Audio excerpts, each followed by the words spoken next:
ہر کام شروع کرنے سے پہلے، تاکہ اس میں برکت اور مدد حاصل ہو، اس کے اندر قبولیت ہو، ہمیں اخلاص نصیب ہو۔ پھر خاص طور پر کھانا کھانے سے پہلے حضرت عائشہ کہتی ہیں کہ رسول اللہ صلی اللہ علیہ وسلم نے فرمایا، جب تم میں سے کوئی کھانا کھانے لگے تو چاہیے کہ اللہ تعالیٰ کا نام لے، پھر اگر شروع میں اللہ تعالیٰ کا نام لینا بھول جائے تو چاہیے کہ یوں کہے بسم اللہ اولہ و آخرہ، اللہ کے نام سے اس کھانے کے شروع میں اور آخر میں بھی۔ پھر اسی طرح لباس اتارتے وقت بسم اللہ پڑھنی چاہیے۔ انس رضی اللہ عنہ سے روایت ہے کہ نبی صلی اللہ علیہ وسلم نے فرمایا، جنوں کی آنکھوں اور بنی آدم کی شرمگاہوں کا پردہ یہ ہے کہ جب ان میں سے کوئی اپنے کپڑے اتارے تو بسم اللہ پڑھ لے، یعنی اتارنے سے پہلے پڑھ لے، تو جن اور شیاطین کی نظر نہیں لگتی۔ اسی طرح جب آپ بچوں کو کپڑے تبدیل کروا رہے ہوں تو اس وقت بھی بسم اللہ پڑھ لیں۔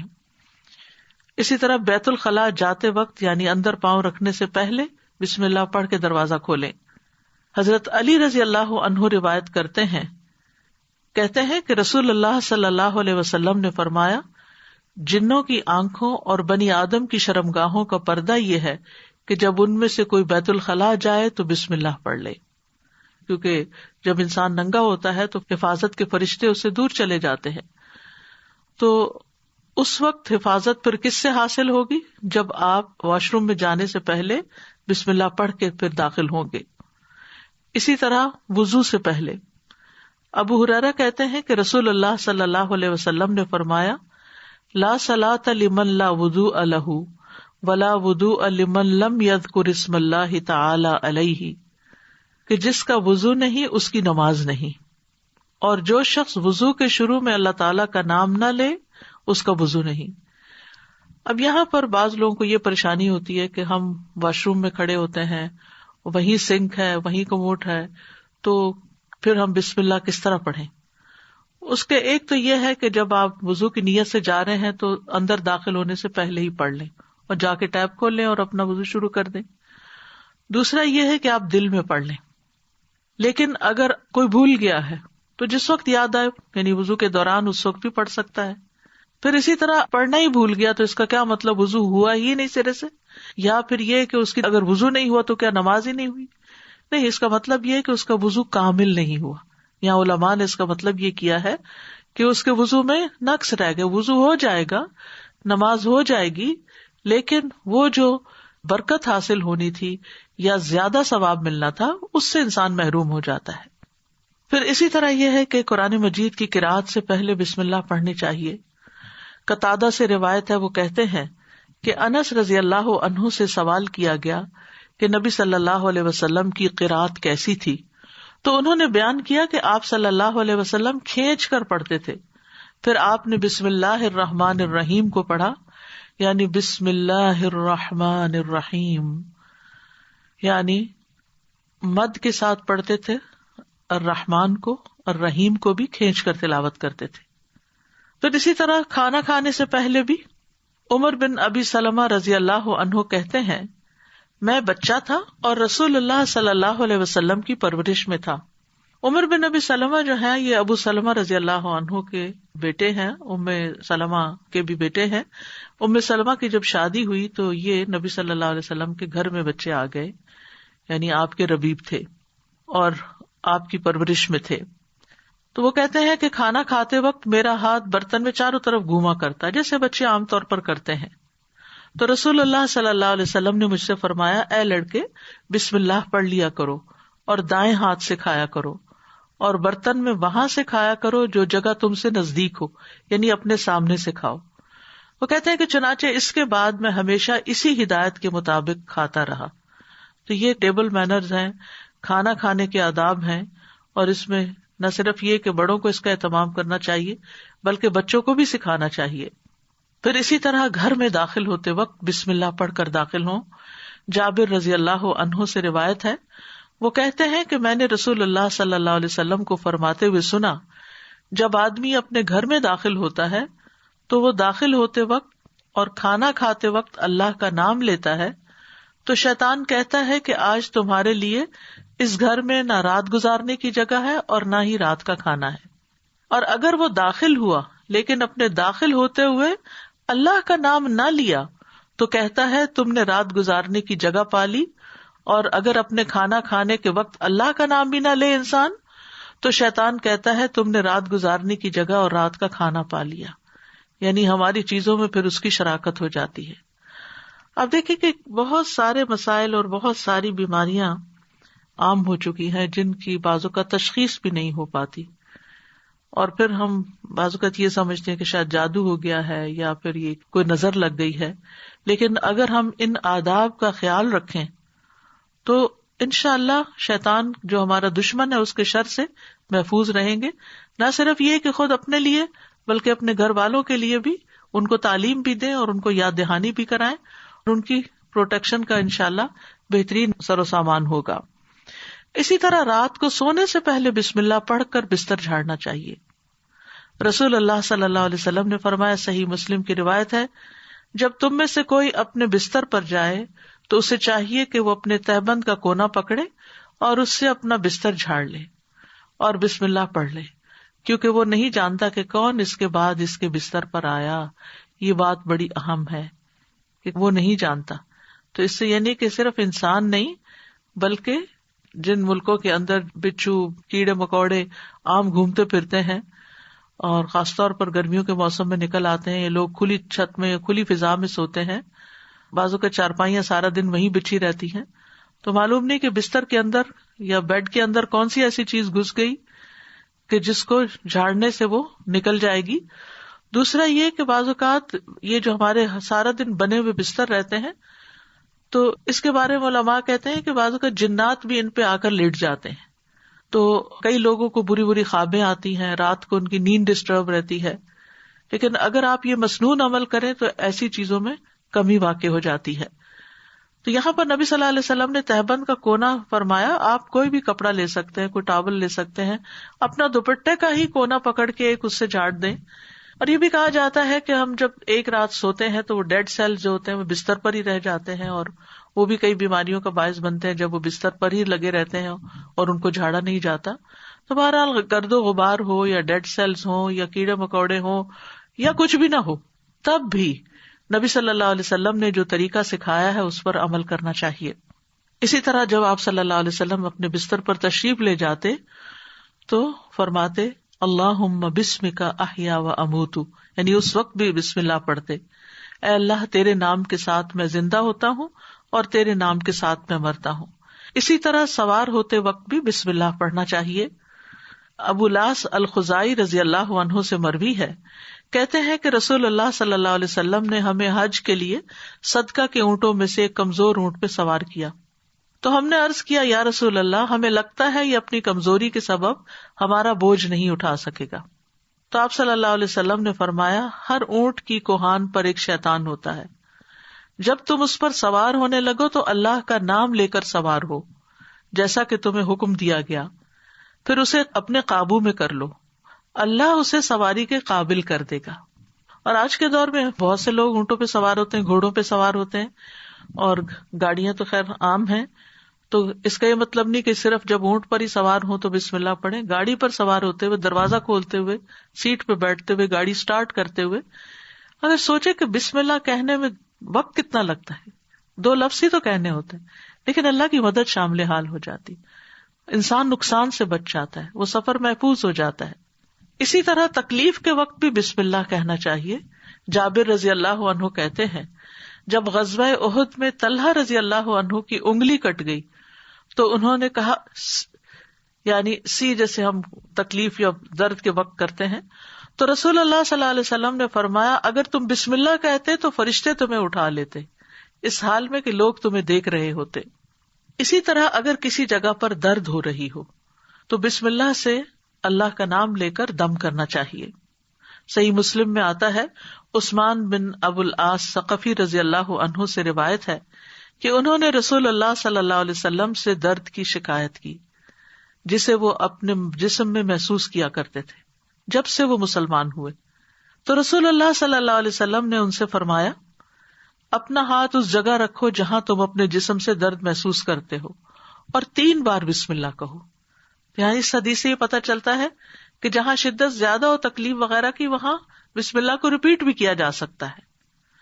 3 مرتبہ بسم اللہ کہو اور 7 مرتبہ یہ پڑھو اعوذ باللہ وقدرتہ من شر ما اجد واحاذر.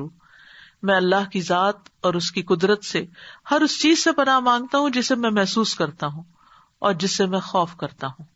تو آپ خود بھی اور بچوں کو بھی یہ دعا سکھا دیں. کہیں چوٹ لگ جائے, کہیں درد ہو رہا ہو, اور بعض اوقات ایسے لا علاج مرض ہوتے ہیں کہ تکلیف ہوتی ہے لیکن ڈائگنوز نہیں ہوتی, تو اللہ کے نام سے انسان مدد حاصل کرتا رہے اللہ کی, تو ایسی تکلیفیں دور ہو جاتی ہیں. اور پورے یقین کے ساتھ یہ کرنا چاہیے, اور وہ تمام چیزیں جو نبی صلی اللہ علیہ وسلم نے سکھائی وہ سنت زندہ بھی کرنی چاہیے, اور یہ یقین رکھتے ہوئے کہ یہ سب کچھ وحی کے ذریعے آپ کو بتایا گیا تھا. یعنی آپ نے اپنی خواہش نفس سے یہ باتیں نہیں سکھائیں یا کوئی تیر تکے سے نہیں بتائیں, بلکہ آپ کو سکھائی گئی تھی. اسی طرح ہم دیکھتے ہیں کہ جب آپ بیمار ہوئے تو جبریل علیہ السلام آپ کی خدمت میں تشریف لائے اور فرمایا اے محمد آپ بیمار ہو گئے ہیں؟ آپ صلی اللہ علیہ وسلم نے فرمایا ہاں. جبریل علیہ السلام نے فرمایا بسم اللہ ارقیک من کل شیء یؤذیک من شر کل نفس او عین او حاسد اللہ یشفیک بسم اللہ ارقیک. اور یوں بھی روایت میں آتا ہے او عین حاسد اللہ یشفیک بسم اللہ ارقیک. میں آپ کو اللہ کے نام سے دم کرتا ہوں, آپ کو تکلیف دینے والی ہر چیز سے, ہر جان یا ہر آنکھ یا حاسد کے شر سے اللہ آپ کو شفا دے. میں آپ کو اللہ کے نام سے دم کرتا ہوں. تو اس میں آپ دیکھیے کہ ہر تکلیف دینے والی چیز سے, بعض اوقات انسان کھانا ہی ایسا کھا لیتا ہے کہ جس سے بیمار پڑ جاتا ہے, یا کوئی ایسا خواب دیکھ لیتا ہے کہ جس کو پریشان کرتا ہے, اسٹریس میں ڈال دیتا ہے اور اس سے انسان بیمار ہو جاتا ہے. یا اسی طرح بعض لوگوں کی نظر لگ جاتی ہے, بعض لوگوں کا حسد ہوتا ہے. تو ان سب بیماریوں کو جو ہم جانتے ہیں اور جن کی روٹ کاز ہمیں معلوم ہی نہیں, ان سب کے لیے بھی بہترین دم ہے جو جبریل علیہ السلام نے خود نبی صلی اللہ علیہ وسلم پر کیا. تو اس لیے ان چھوٹی چھوٹی دعاؤں کو ہمیں یاد کر لینا چاہیے. اگر یاد کرنے میں مشکل ہوتی ہے, بعض لوگوں کا حافظہ کمزور ہوتا ہے, تو پھر یہ رقیہ آپ لکھ کے بھی اپنے پاس رکھ سکتے ہیں اور اپنے گھر والوں کو, اپنے پیاروں کو خود دم کر سکتے ہیں. اسی طرح آپ دیکھیے کہ ہم بستری کے وقت بھی بسم اللہ کا حکم ہے. یعنی اس سے یہ پتہ چلتا ہے کہ چاہے آپ نماز پڑھ رہے ہیں یا قرآن پڑھ رہے ہیں یا پھر عین دنیا کے کوئی کام کر رہے ہیں, تو آپ بسم اللہ سے ان کا آغاز کریں. ابن عباس کہتے ہیں, اور وہ اس حدیث کو نبی صلی اللہ علیہ وسلم تک پہنچاتے ہیں کہ آپ نے فرمایا جب تم میں سے کوئی اپنی بیوی کے پاس آئے تو کہے بسم اللہ اللہم جنبنا الشیطان وجنب الشیطان ما رزقتنا. اللہ کے نام کے ساتھ اے اللہ ہمیں شیطان سے بچا اور شیطان کو اس چیز سے دور رکھ جو اس کے نتیجے میں تو ہمیں عطا فرمائے. یہ دعا پڑھنے کے بعد میاں بیوی کو جو اولاد ملے گی اسے شیطان نقصان نہیں پہنچا سکتا. یعنی اتنا فائدہ ہے اس دعا کا. یعنی عین اس وقت بھی اللہ کے نام کو, اللہ کی یاد کو نہیں بھولنا چاہیے. پھر اسی طرح جانور ذبح کرتے وقت قرآن مجید میں آتا ہے وَالْبُدْنَ جَعَلْنَاهَا لَكُم مِّن شَعَائِرِ اللَّهِ لَكُم فِيهَا خَيْرٌ فَاذْكُرُوا اسْمَ اللَّهِ عَلَيْهَا صَوَافَّ. اور قربانی کے بڑے جانور ہم نے انہیں تمہارے لیے اللہ کی نشانیوں سے بنایا, یعنی اللہ کی نشانیاں ہیں, تمہارے لیے ان میں بڑی خیر ہے, سو ان پر اللہ کا نام لو, اس حال میں کہ گھٹنا بندھے کھڑے ہوں, یعنی اونٹوں پر. اس کا مطلب نہیں کہ صرف اونٹوں پر, بلکہ آپ صلی اللہ علیہ وسلم نے ایک مرتبہ سینگوں والے مینڈوں کی قربانی دی تو آپ اپنے ہاتھ سے انہیں ذبح کر رہے تھے, اور حضرت انس کہتے ہیں کہ میں نے دیکھا آپ نے ان کے رخسار پر قدم رکھا ہوا تھا, آپ نے بسم اللہ پڑھی اور تکبیر کہی, بسم اللہ اللہ اکبر. اسی طرح خط کے آغاز میں میت کو دفناتے وقت ابن عمر رضی اللہ عنہ سے مروی ہے کہ نبی صلی اللہ علیہ وسلم جب میت کو قبر میں اتارتے تو فرماتے بسم اللہ وعلی سنت رسول اللہ, اللہ کے نام سے اور رسول اللہ صلی اللہ علیہ وسلم کے طریقے پر. تو گویا آغاز بھی اللہ کے نام سے اور زندگی کا آخری مرحلہ بھی اللہ کے نام سے. تو کرنے کے کام یہ ہیں کہ ہر کام شروع کرنے سے پہلے اللہ کا نام لیں تاکہ آغاز اچھا ہو تو انجام بھی اچھا ہو. شروع میں لینا بھول جائیں تو جب یاد آئے تو بسم اللہ پڑھ لیں. مثلاً بعض اوقات ہم بہت مصروف ہوتے ہیں یا بہت شدید بھوک لگی ہوتی ہے تو ایک دم ہم کھانے پہ جیسے ٹوٹ پڑتے ہیں اور بسم اللہ نہیں پڑھتے. حالانکہ جب کھانا لگ جاتا ہے تو گھر کا بڑا جو ہے وہ کہتا ہے بسم اللہ، یعنی شروع کیجیے. تو یہ جو لفظ بسم اللہ ہے، بسم اللہ الرحمن الرحیم، اس میں صرف یعنی کہ یہ جار مجرور ہے اور اس میں یا تو فعل محذوف ہے یا پھر اسم محذوف ہے. محذوف کا مطلب ہے کہ وہ حذف کیا گیا ہے، موجود نہیں. کیوں؟ اس لیے کہ وہ انڈرسٹوڈ ہے کہ جب ہم کوئی کام کریں گے تو ہماری نیت میں وہ چیز ہوگی کہ اللہ کے نام سے میں پانی پیتا ہوں، اللہ کے نام سے میں کھانا کھاتا ہوں، اللہ کے نام سے میں سونے لگا ہوں، اللہ کے نام سے میں گھر سے نکلنے لگا ہوں.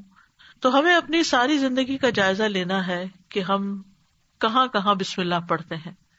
آپ دیکھیے کہ اسلامک کلچر میں تو ہر موقع پر، یعنی جب کوئی کام نہیں کہا جاتا، آپ کے بھی دل میں ہوتا ہے دوسرے کے بھی، تو آپ صرف بسم اللہ کہہ کے اس کو سمجھا دیتے. مثلا آپ کے گھر کی بیل بجتی، آپ دروازہ کھولتے ہیں، آپ کا کوئی دوست کھڑا ہوتا ہے تو آپ کہتے ہیں بسم اللہ. آپ یہ نہیں کہتے اندر داخل ہو جاؤ، یہ نہیں بولتے، آپ کہتے بسم اللہ. آپ اس کو بٹھاتے ہیں، وہ آپ کے لیے کوئی گفٹ لایا ہوتا ہے تو آپ کو کہتے بسم اللہ، یہ آپ کے لیے ہے.